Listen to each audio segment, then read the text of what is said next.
Si Adán y Eva tuvieron hijos e hijas, ¿por qué la Biblia no te da ni un solo nombre femenino?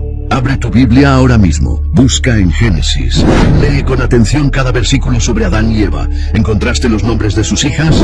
No los encontrarás, porque alguien los borró. Durante siglos nos contaron una historia incompleta. Nos dijeron que Eva tuvo a Caín, a Abel y a Set, 3 hijos varones. Fin de la historia. Pero hay un problema enorme con esta versión. Un problema que la iglesia nunca quiso explicarte. Si Adán y Eva solo tuvieron hijos varones, ¿con quién se casó Caín? ¿De dónde salió su esposa? ¿Quién fue la madre de sus hijos? Esta pregunta ha atormentado a teólogos durante 2000 años. Y la respuesta siempre estuvo ahí, escondida en textos antiguos que fueron excluidos de tu Biblia. Textos que los rabinos judíos guardaron en secreto. Manuscritos que la iglesia primitiva decidió que tú nunca debías leer.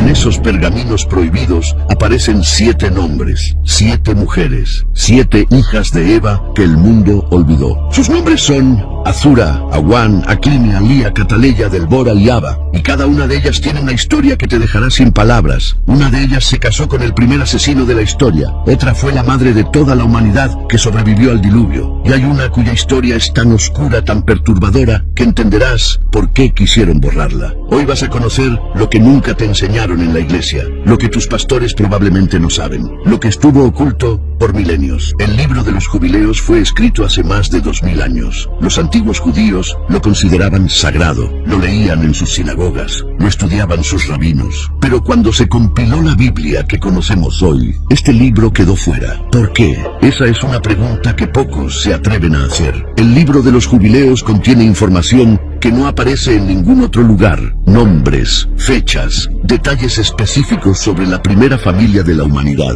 Y lo más importante, menciona a las hijas de Eva por nombre. Génesis 5, versículo 4 dice, textualmente, que Adán engendró hijos e hijas, plural, hijas, pero no nos dice cuántas, no nos dice cómo se llamaban, no nos dice qué pasó con ellas. Es como si alguien hubiera arrancado esas páginas de la historia sagrada. Los rabinos antiguos preservaron esa información, la pasaron de generación en generación, la escribieron en comentarios, en midrashim, en textos que hoy llamamos apócrifos, y gracias a ellos podemos reconstruir lo que se perdió. Estas 7 mujeres no fueron personajes secundarios, fueron fundamentales para la supervivencia de la humanidad. Sin ellas la línea de Adán se habría extinguido en una sola generación. Sin ellas tú no existirías hoy. Sus historias están llenas de amor, de tragedia, de decisiones imposibles. Algunas eligieron bien, otras cargaron con maldiciones que no merecían, y todas fueron olvidadas hasta hoy. Prepárate para conocer a las mujeres más antiguas del mundo,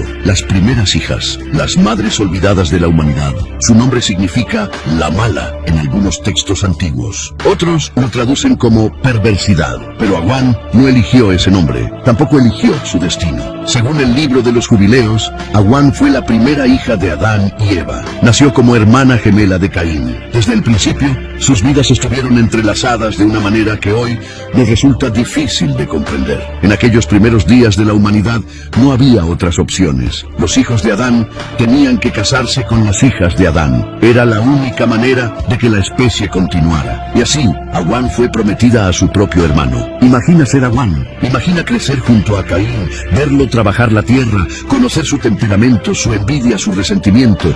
Ella lo conocía mejor que nadie. Sabía que algo oscuro crecía en su corazón, pero estaba atada a él por un mandato divino. Entonces ocurrió lo impensable. Caín mató a Abel. La primera sangre humana derramada por manos humanas cayó sobre la tierra, y Awan tuvo que tomar una decisión que ninguna mujer debería enfrentar jamás. Abandonar a su esposo, el asesino de su propio hermano, o permanecer a su lado, cargar con su maldición, seguirlo al exilio. Los textos antiguos nos dicen que Awan eligió quedarse. Cuando Dios marcó a Caín y lo envió a vagar por la tierra, Awan caminó junto a él.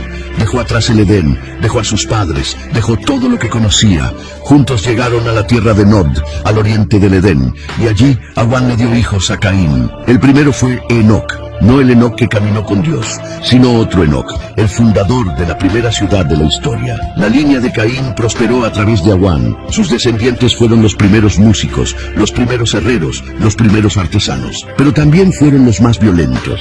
Lamec, bisnieto de Awan, se jactaba de matar hombres por haberlo herido. La maldición de Caín corrió por las venas de todos sus hijos, y Awan, la primera hija de Eva, cargó con esa maldición hasta el día de su muerte. Algunos rabinos enseñan que Awan lloraba cada noche por Abel, que nunca perdonó completamente a Caín, que vivió atrapada entre el deber y el horror. Una mujer que amó al hombre equivocado, o quizás una mujer que nunca tuvo la opción de elegir. Su historia no tiene un final feliz. La línea de Caín fue destruida completamente en el diluvio. Cada descendiente de Awan pereció bajo las aguas, como si Dios mismo hubiera decidido borrar su legado de la faz de la tierra. Pero su nombre sobrevivió, en pergaminos polvorientos, en tradiciones orales, en la memoria de los que se negaron a olvidar. Si Awan representa la tragedia, Azura representa la esperanza. Su nombre significa la ayudadora o la que asiste, y su papel en la historia de la humanidad fue nada menos que salvarnos a todos. Azura nació como hermana gemela de Set. Set, el hijo que Dios le dio a Eva para reemplazar a Abel, el hijo de la promesa, el hijo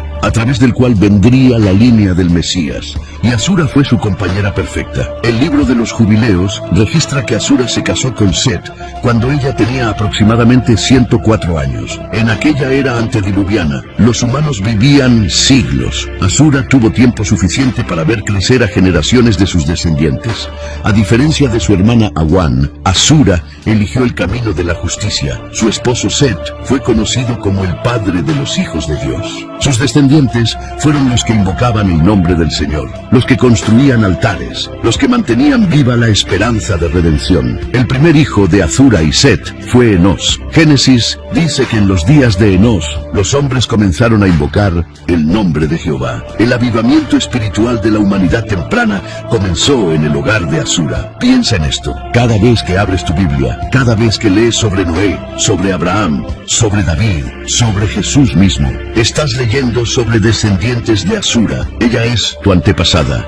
Es la madre de toda la humanidad que sobrevivió al diluvio. La línea de Caín y Awan fue destruida. La línea de Set y Azura prevaleció. Los textos rabínicos describen a Azura como una mujer de oración, una mujer que enseñó a sus hijos a caminar con Dios, una mujer que entendió que el destino de la humanidad dependía de las decisiones que se tomaran en su hogar. Mientras Awan lloraba por las noches en la tierra de Nod, Azura levantaba sus manos al cielo junto al jardín del Edén. Dos hermanas, dos caminos, dos destinos completamente diferentes. Algunos estudiosos creen que Azura vivió lo suficiente para conocer a Enoc, su bisnieto, el hombre que caminó con Dios y fue arrebatado sin ver muerte. Imagina esa escena. Azura, ya anciana, viendo cómo su descendiente desaparece en el cielo. Ella había sido testigo de la caída. Había visto a sus padres expulsados del paraíso. Había enterrado a su hermano Abel. Había llorado cuando Caín fue maldecido. Y ahora, siglos después, veía cómo uno de sus propios descendientes entraba en la presencia de Dios sin morir. Ese fue el legado de Azura. No la maldición, sino la bendición. No la muerte, sino la vida. No el exilio, sino el camino de regreso a Dios. Y todo comenzó con una decisión: elegir la justicia cuando su hermana eligió seguir al asesino. El libro de los Jubileos menciona otros nacimientos en la familia de Adán, y entre ellos encontramos a dos hermanas cuya historia raramente se cuenta: Aclinia y Lía. Algunos textos las presentan como gemelas, nacidas junto a otros hermanos varones. En aquella primera generación, los nacimientos gemelares eran comunes. Cada varón nacía con su futura esposa. Cada hermana estaba destinada a un hermano. Aclinia, según ciertas tradiciones, fue la esposa de uno de los hijos menores de Adán. Su nombre aparece en manuscritos etíopes y en comentarios rabínicos antiguos. Se le describe como una mujer devota, dedicada a preservar las enseñanzas que Adán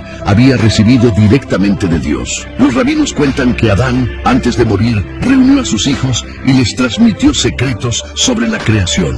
Les habló del jardín, les describió a los ángeles, les explicó por qué habían sido expulsados y cómo podrían algún día regresar. Aclimia fue una de las que escuchó con más atención. Se dice que ella memorizó cada palabra, que la repetía a sus hijos cada noche, que se convirtió en la guardiana de la tradición oral en una época anterior a la escritura. Sin mujeres como Aclimia, esas historias se habrían perdido para siempre. Lía, por su parte, tiene una historia más oscura. Algunos textos la asocian con uno de los hermanos que siguió el camino de Caín en lugar del camino de Set. Su nombre significa cansada o agotada, y hay quienes creen que refleja la fatiga de una mujer atrapada entre dos mundos. Imagina la tensión en aquella primera familia. Por un lado, los descendientes de Set, que adoraban a Dios. Por el otro, los descendientes de Caín, que construían ciudades y forjaban armas. Y en el medio, mujeres como Lía, que tenían familiares en ambos bandos. Los textos antiguos sugieren que hubo matrimonios entre las dos líneas. Génesis 6 habla de los hijos de Dios que vieron a las hijas de los hombres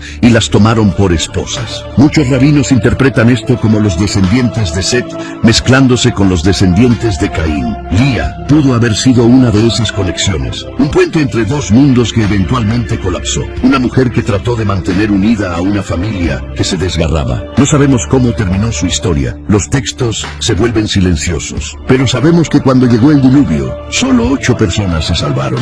Noé, sus 3 hijos y sus 4 esposas. Todos los demás, descendientes de Aclimia, de Lía, de docenas de otras hijas de Eva, todos perecieron. Sus nombres sobrevivieron en fragmentos, en menciones marginales, en tradiciones orales que casi se extinguieron, pero sobrevivieron. Y hoy, miles de años después, los estamos pronunciando de nuevo. A medida que avanzamos en las generaciones, los nombres se vuelven más difusos. Las tradiciones se fragmentan, pero en ciertos textos midráshicos encontramos referencias a Cataleya y Delbora, 2 hijas de Eva cuyas historias apenas sobrevivieron el paso del tiempo. Cataleya es un nombre que aparece en variantes de los textos apócrifos. Algunos eruditos creen que es una corrupción de otro nombre más antiguo. Otros piensan que fue añadido posteriormente por copistas que intentaban llenar los vacíos de la narrativa. Pero hay una tradición persistente que la identifica como una de las hijas menores de Adán, nacida cuando sus padres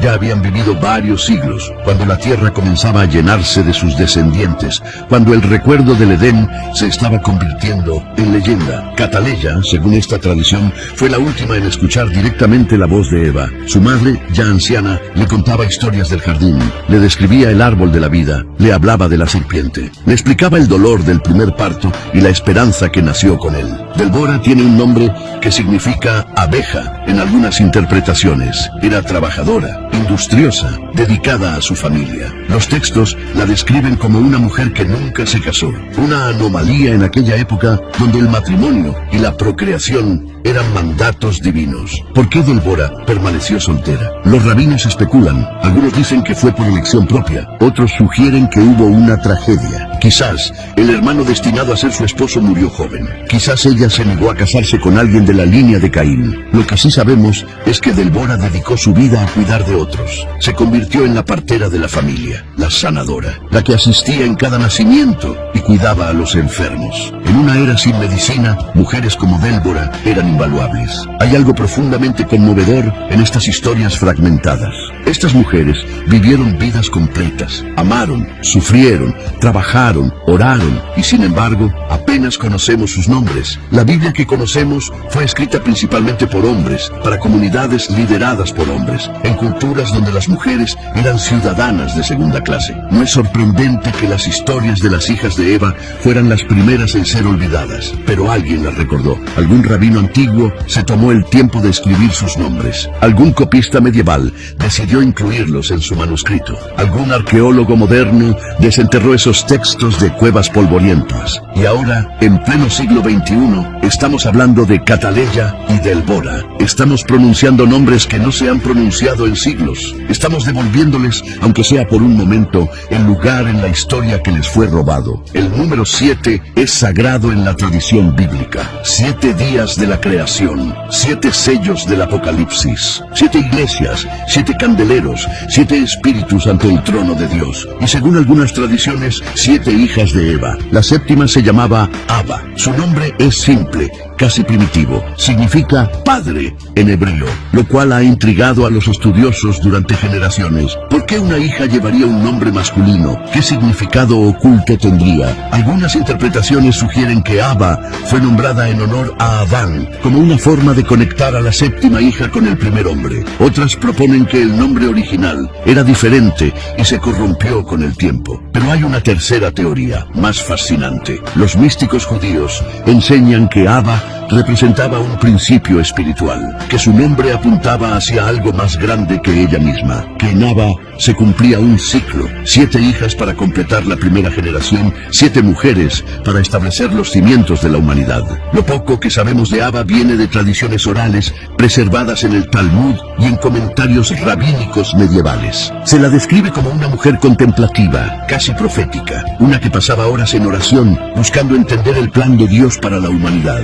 Ava habría nacido cuando Adán tenía más de 500 años. Para entonces, la tierra ya estaba poblada de sus descendientes. Las ciudades de Caín se levantaban en el oriente. Los hijos de Set adoraban en el occidente. El conflicto entre las dos líneas se intensificaba con cada generación. Se cuenta que Ava tuvo visiones, que vio el diluvio antes de que ocurriera, que advirtió a su familia sobre la destrucción que vendría. Pero como tantos profetas antes y después de ella, no fue escuchada. Hay algo particularmente trágico en esta imagen. Una mujer que conoce el futuro pero no puede cambiarlo, que ve la destrucción acercarse y no puede detenerla. Entiende los propósitos de Dios, pero no puede convencer a los suyos de arrepentirse. Ava murió antes del diluvio, según las cronologías rabínicas.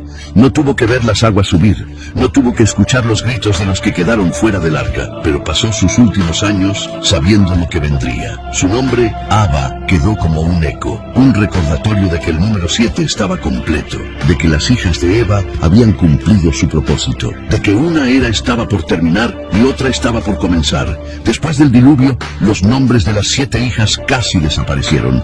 Noé conocía las historias, pero sus descendientes las fueron olvidando, generación tras generación. El recuerdo se desvaneció, hasta que solo quedaron fragmentos, susurros, sombras de lo que alguna vez fue. Has llegado hasta aquí, has conocido a 7 mujeres que el mundo olvidó. Ahora la pregunta inevitable, ¿por qué fueron borradas? ¿Por qué sus nombres no aparecen en tu Biblia?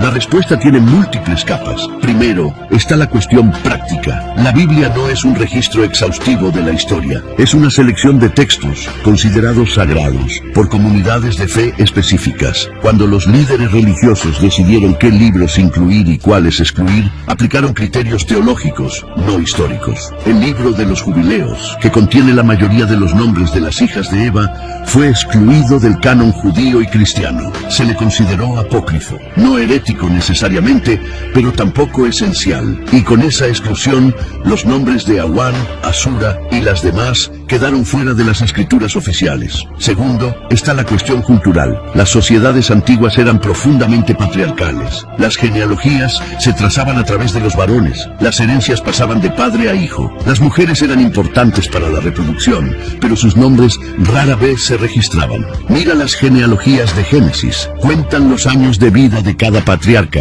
Mencionan cuántos hijos e hijas tuvieron, pero casi nunca nombran a las esposas. Casi nunca nombran a las hijas. Es como si existieran solo como números, no como personas. Tercero, está la cuestión teológica. Los primeros teólogos cristianos tenían un problema incómodo. Si Adán y Eva solo tuvieron hijos que se casaron entre sí, entonces el incesto estaba en los orígenes de la humanidad. Esto era difícil de explicar y más difícil de justificar. Una solución fue simplemente no hablar del tema, no mencionar a las hijas, no explicar con quién se casó Caín, dejar esas preguntas sin respuesta y esperar que nadie preguntara demasiado. Pero la gente siempre pregunta, y ahí es donde entran los textos que preservaron estos nombres. Los rabinos judíos nunca tuvieron problema en discutir estas cuestiones. Para ellos, el matrimonio entre hermanos en la primera generación era una necesidad, no un pecado. Las leyes contra el incesto vendrían después, con Moisés. Antes de eso, no había otra opción. Esta disposición a enfrentar las preguntas difíciles llevó a los rabinos a preservar información que otros querían olvidar. Escribieron comentarios, contaron historias, inventaron detalles detalles, donde los textos sagrados guardaban silencio, y en ese proceso mantuvieron vivos los nombres de las hijas de Eva. Hoy, gracias a ellos, podemos hablar de Awan y su trágico matrimonio con Caín, de Asura y su papel como madre de toda la humanidad, de Aclimia, Lía, Cataleya, Delbora y Aba, cada una con su propia historia, su propia contribución, su propio lugar en el tapiz de la historia humana. ¿Por qué importa esto? Porque las mujeres siempre han importado. Porque cada historia borrada es una injusticia. Porque recuperar estos nombres es un acto de justicia histórica. Cuando Dios creó a Eva, la llamó Madre de todos los vivientes. Ese título no era solo para ella, era para todas sus hijas, para cada mujer que ha dado vida, que ha cuidado, que ha enseñado, que ha preservado, que ha amado. Las 7 hijas de Eva fueron las primeras en cargar ese título, las primeras madres después de la primera madre, las primeras heroínas olvidadas de una historia que apenas comenzaba. Hoy las hemos recordado, hoy hemos pronunciado sus nombres, hoy les hemos devuelto, aunque sea por un momento, su lugar en la historia sagrada.